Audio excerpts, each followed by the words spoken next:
guide you to your mind.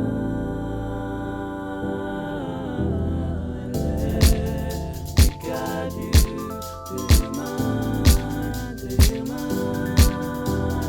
Let me guide you to your mind. Let me guide you to your mind.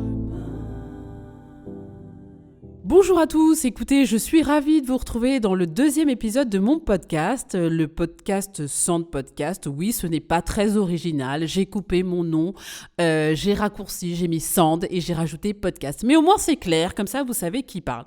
Bon voilà, non mais c'est cool, je suis ravie de vous retrouver. Alors, aujourd'hui j'ai voulu parler de ce qu'on appelle le job de rêve, le dream job. Oui, parce que souvent, on est là en train de se dire, oui, on va faire un boulot. Alors, c'est même pas ça. C'est que moi, souvent, quand je pose la question aux gens pour savoir, alors, qu'est-ce que tu fais dans la vie ? Donc ça, c'est le premier moyen de créer de la communication avec quelqu'un que vous ne connaissez pas. Voilà, je fais tel boulot et tout. Et en fait, la deuxième question que je pose, c'est souvent, et alors, du coup, comment tu te sens dans ton boulot ? Est-ce que tu kiffes ? Est-ce que tu te sens, voilà. Et les trois quarts du temps, sincèrement, je suis juste choquée par la réponse des gens qui est souvent que, bah non, en fait, je kiffe pas trop mon boulot, quoi. Bon, alors, je précise que cette réponse ne vaut pas pour tous les gens qui kiffent leur boulot et que j'entends crier « Non, mais c'est pas vrai, moi je kiffe mon boulot ». Je vous entends, vous inquiétez pas, moi je kiffe mon boulot, il n'y a pas de problème. Mais il y a quand même beaucoup de gens qui kiffent pas leur boulot. Donc je me dis, ok, c'est quoi le truc en fait ? Alors, tous les matins, tu te lèves pour aller faire un boulot que t'aimes pas. C'est quand même dingue. C'est-à-dire que tu te lèves, tu trouves une énergie, je ne sais pas comment d'ailleurs, qui t'emmène dans les transports ou dans ta voiture, à faire un chemin, blablabla, arriver dans un boulot, dans une boîte que tu n'aimes pas, dans un job qui te saoule, tous les matins, toute ta vie. Bon, toute ta vie, j'exagère. Mais vraiment, en tant que sales, donc commercial, très attaché au développement personnel des personnes, donc, et aussi de moi-même, et d'entendre en fait les voix intérieures qui te disent chaque jour que le boulot que tu fais ne te convient pas, c'est pas ça que tu as envie de faire, mais tu fais ça parce que, en fait, soit un boulot, tu l'aimes pas, mais t'es hyper bien payé, donc c'est hyper chaud de quitter le boulot, soit parce qu'en fait tu sais pas trop ce que tu pourrais faire d'autre, soit parce que t'as peur. Haha, la peur. Bon. Donc du coup, dans le cadre de là maintenant, je suis coach et formatrice en développement personnel, en management et en vente. Et donc, je suis obligée de vous emmener à cette réflexion. Est-ce que le boulot que vous faites aujourd'hui est le job de vos rêves ? Bon, a priori, j'ai pas entendu toutes les réponses de tout le monde. Non, mais plus sérieusement, vous avez la possibilité de choisir ce que vous faites. Je le répète. Et nous, quand on vend, avec mes sœurs et dans la boîte même qu'on a, Upgrade Agency, qu'on vend des expériences à nos clients, on leur dit que tout est possible. Tout est possible. Pourquoi ce serait impossible, en fait ? C'est une question de mindset. Et là, je vais dire, ça me fait penser à une notion que j'ai découverte il n'y a pas très longtemps, finalement, en côtoyant de plus en plus l'écosystème startup, le growth mindset. Le growth mindset, c'est quoi ? C'est enlever les œillères. Vous voyez les œillères qu'on met là sur les chevaux là, c'est dur parce que ça concentre leur vision sur un endroit. Ils voient pas le reste. Ils voient pas ce qui se passe à côté en fait. Ils voient pas le champ des possibles. Est-ce que vous avez déjà réfléchi au champ des possibles ? Est-ce que finalement on se met pas des barrières, des œillères qui ne sont pas nécessaires ? Donc vraiment, est-ce que vous faites le job de vos rêves ? Et si vous ne le faites pas, eh bien, donnez-vous les moyens de faire votre job de rêve. Et oui, je le dis maintenant, donnez-vous les moyens. Vous avez 30 ans, vous avez 40 ans, vous avez 50 ans, vous avez 60 ans. On s'en fout, en fait. On vit une fois. Donc, autant profiter de cette vie incroyable sur Terre pour faire un job qui nous convienne, qui nous donne de l'énergie positive. Comme je dis à mes enfants tous les matins, énergie positive. Voilà, donc moi, je suis vraiment une fan de cette façon de penser, en fait, de programmer mon cerveau à la pensée positive, quoi qu'il advienne, quoi qu'il se passe. Parce que des trucs chiants qui se passeront dans la journée ou dans notre vie, il y en aura plein. Alors comment on transforme ça en quelque chose de positif ou en quelque chose dans lequel on apprend, on tire des leçons, on tire un apprentissage et on rebondit. Donc tout ça pour dire que vraiment, si aujourd'hui vous êtes dans un job qui ne vous convient pas, faites une liste. Faites d'abord une liste. Faites un état des lieux. Ok. Je suis je sais pas moi, collaboratrice junior dans un cabinet d'avocats. Ok, j'ai fait des études de droit, c'est ça que je voulais faire, voilà, ok. Le job me plaît. En fait, j'aime, je suis passionnée de droit. Mais par contre, la boîte dans laquelle je suis, ils sont pas humains, les gens ne se parlent pas, c'est hyper froid, c'est... Voilà, je me lève le matin pas en ayant l'envie de venir bosser. Donc là, on n'est pas sur un problème de job, on a un problème sur un problème de société, la boîte dans laquelle je bosse. Donc du coup, je me dis, soit j'ai envie de supporter ça, et c'est une vraie question, que vous devez vous poser. J'ai envie de supporter ça, donc je peux pas... Si je décide que je supporte ça chaque jour, donc ça veut dire que je ne cherche pas d'autre travail, c'est pas quelque chose dont je peux me plaindre, en vrai, puisque je décide de rester dans cette situation. Bon. Après, vous allez me dire, oui, mais j'ai pas le choix, parce que, je sais pas, moi, déjà, je vis seule, ou alors je suis en couple, mais bon, le monde de l'emploi, c'est compliqué, il y a une incertitude, je peux pas me bouger comme ça, etc. Il y a toujours des éléments anxiogènes qui viendront expliquer la raison pour laquelle vous ne faites pas les choses. Sachez-le. Il y en aura toujours. Le cerveau a ce mécanisme incroyable de nous proposer tout un tas de déclinaisons, de possibilités infinies, de problématiques. Donc, sincèrement, n'allez pas sur cette voie. Je vous invite à juste faire les plus, les moins de manière totalement rationnelle. Ok, là, j'ai ci, j'ai ça. Là, j'ai pas ci, j'ai pas ça. Nanana. Vous mesurez, vous regardez en fait, vous voyez s'il y a une balance, si c'est équilibré ou pas. Si on a un qui penche plus de l'autre côté, bon, s'il y a que des trucs plus et pas de trucs moins, vous êtes dans votre job de rêve, a priori, puisque vous avez défini vous-même les catégories et vous avez explicité sur le papier que vous étiez dans le job qui correspondait à vos attentes. Mais si ça penche de l'autre côté, franchement les gars, réfléchissez à ce que vous voulez faire. Vous pouvez pas vous imposer ça dans votre vie. Rappelons que nous passons 80% de notre temps au travail. Donc si c'est pour faire un truc relou, ça sert à rien. Bon, là, moi je parle, mais en vrai, j'ai choisi une vie, un lifestyle très particulier. Enfin, très particulier, non, il n'y a rien d'extraordinaire, mais je suis entrepreneur. C'est particulier dans le sens où il y a une forme d'instabilité permanente. Finalement, même quand vous passez des seuils, il y a des grandes boîtes qui se sont crachées. On se disait, mais ça n'arrivera jamais. Les boîtes se sont crachées. Et où il y a des grands patrons qui seront retrouvés à avoir des problématiques d'impôts non payés, on ne citera pas les noms, ou d'être poursuivis en justice pour avoir commis des actes de gestion, des décisions de gestion graves qui ont mis en danger l'entreprise, ou avoir commis des infractions. Bref, rien n'est sûr dans la vie. Vous pouvez être en haut. D'ailleurs, ça veut dire quoi être en haut ? C'est la première chose. La réussite, ça veut dire quoi ? Deuxième chose, donc, vous pouvez considérer ou la société peut considérer que vous êtes arrivé quelque part. Et donc, votre ego est là gonflé à bloc et vous dites que vous êtes arrivé. Bon, fine. Moi, pour moi, c'est une notion totalement abstraite. Mais vous pouvez redescendre aussi vite que vous êtes arrivé. Je sais pas, vous tombez malade, vous perdez quelqu'un, vous avez une galère, vous faites virer. Et vous avez un confort matériel que vous perdez. Il y a plein de choses qui peuvent arriver. Donc, tout ça pour dire que la vie d'entrepreneur que moi j'ai choisie, elle est effectivement... beaucoup de gens diraient « Ah ouais, tu gagnes plein d'argent et tout, les patrons, c'est tout ce machin. » Non, déjà, c'est pas vrai. Deuxièmement, je dois créer le propre revenu de la société, puis on est nombreux, donc c'est une chose qui n'est pas simple tous les jours. Mais par contre, j'ai une telle passion pour mon boulot. J'ai une telle passion pour l'entrepreneuriat. J'ai une telle passion pour cette capacité justement à pouvoir créer des expériences, de décider, d'être aux commandes en fait. Ça dépasse les merdes que je peux avoir. C'est au-delà même des... Je veux dire, il y a les merdes, allez, 100 points.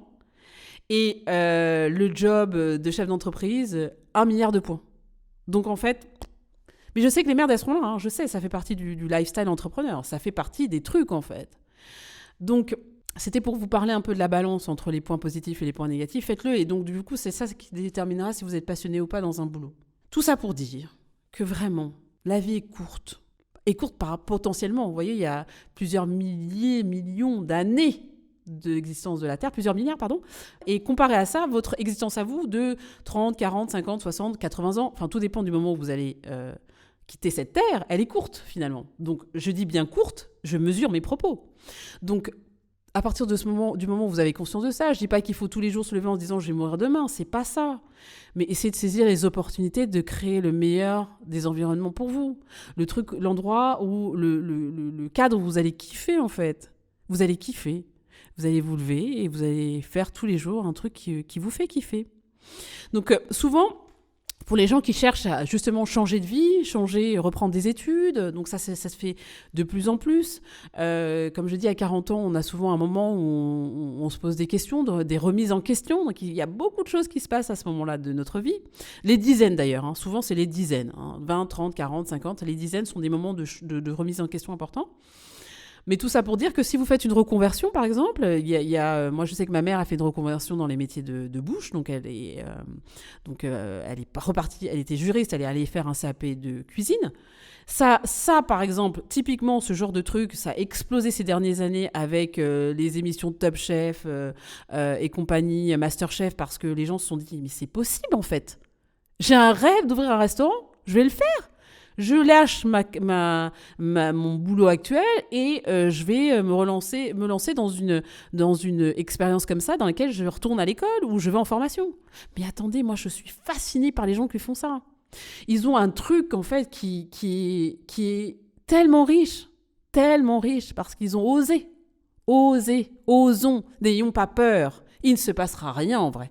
Parce que ces gens qui aujourd'hui ont décidé de se reconvertir, ont lâché leur boulot dans lequel ils se faisaient chier pour aller suivre une formation ou pour faire autre chose ou pour voyager ou pour vivre en tout cas de leur passion, aujourd'hui ils sont plus épanouis que beaucoup d'autres gens.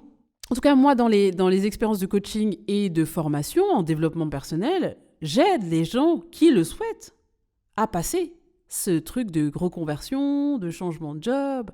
Donc ça passe souvent par des séances où on va réfléchir ensemble sur ce que la personne veut.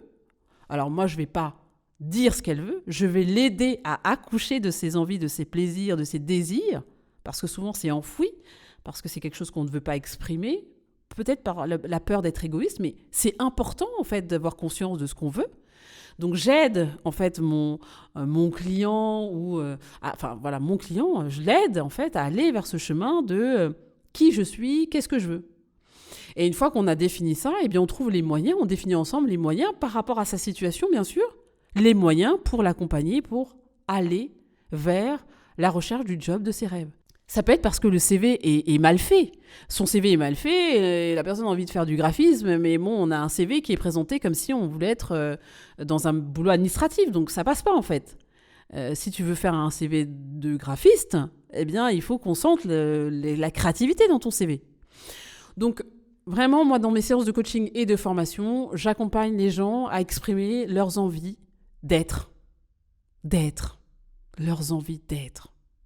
Et une fois que vous les avez accompagnés dans ça, donc vous les aidez en fait à libérer la parole, vous pouvez donner un cadre. Donc moi je sais que ma sœur qui est Valérie, qui est coach en images, elle vous accueillera par exemple parce que vous avez un problème avec vous savez pas comment vous mettre à l'aise dans des vêtements, vous sublimez à travers les vêtements.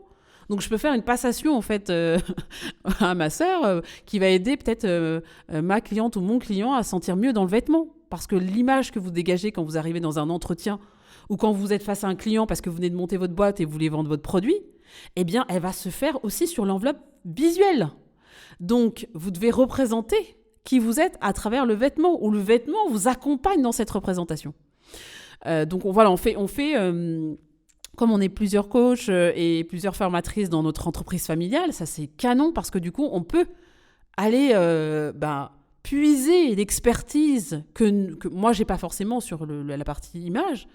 Je la puise chez ma sœur. Et j'ai une autre sœur qui est, elle, sur les bilans de compétences, etc. Donc, elle va pouvoir accompagner, en fait, plus profondément mon client dans cette recherche de qui je suis vraiment, qu'est-ce que je veux être, parce que souvent, on ne sait pas. Ou on ne sait plus, on a oublié. Voilà, écoutez, le job de ses rêves, je crois qu'il s'obtient que lorsqu'on a conscience de ce qu'on veut et quand on décide, après, de faire ce qu'on veut. On le décide, c'est une décision mentale.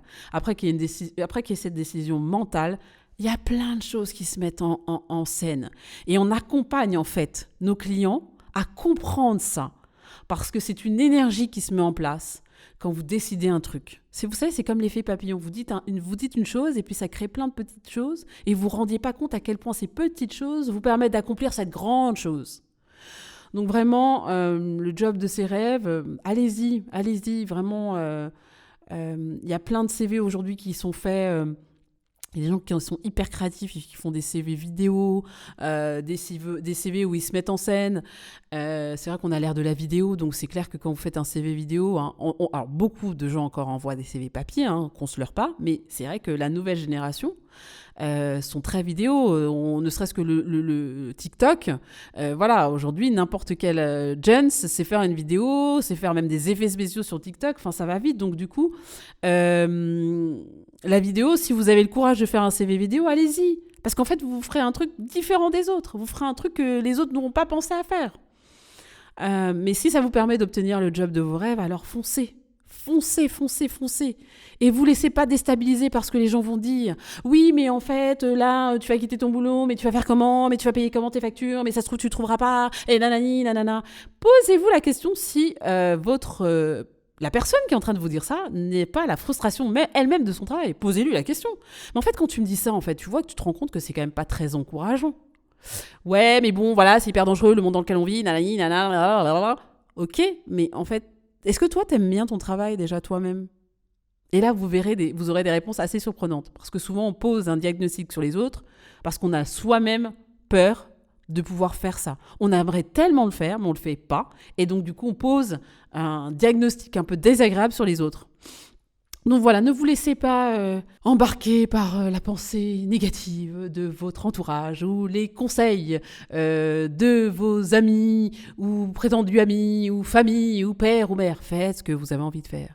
Bon, bien sûr, je comprends, hein, quand vous êtes parent, moi je suis parent, j'ai 3 enfants, bon, je pense un minimum à comment je vais payer mon loyer, comment je vais payer mes factures, donc je ne vais pas m'aventurer à faire n'importe quoi.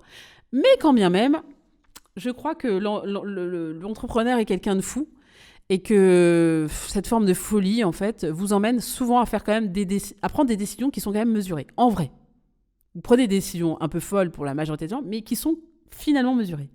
Donc allez-y, faites-vous plaisir. Life is short, enjoy. Allez, je vous retrouve pour le prochain podcast et merci de m'avoir suivi. C'est un vrai plaisir de partager ça avec vous.